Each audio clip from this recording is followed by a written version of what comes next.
শিক্ষকতা সকলের দ্বারা সম্ভব নয়।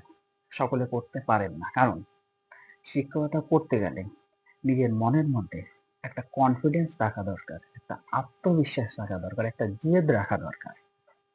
এখন ১০০ জন ছাত্র-ছাত্রীর মধ্যে যদি তাদেরকে জিজ্ঞাসা করা হয় যে তারা ইন ফিউচার এ কি হতে চায়?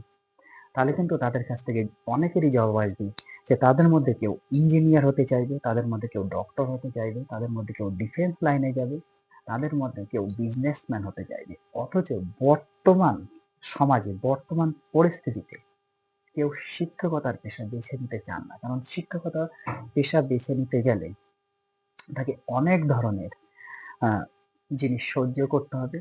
সমাজের কিছু লোকের কথাবার্তা সহ্য করতে হবে। প্রত্যেকটি জিনিস তাকে মানিয়ে চলতে হবে। তো এই সহনশীল ক্ষমতা যার মধ্যে রয়েছে সেই বর্তমানে শিক্ষকতার লাইনে টিকে থাকতে পারবে। আর যার মধ্যে এই সহনশীলতার ক্ষমতাটা নেই সে বর্তমানে শিক্ষকতার লাইনে টিকতে পারবে না।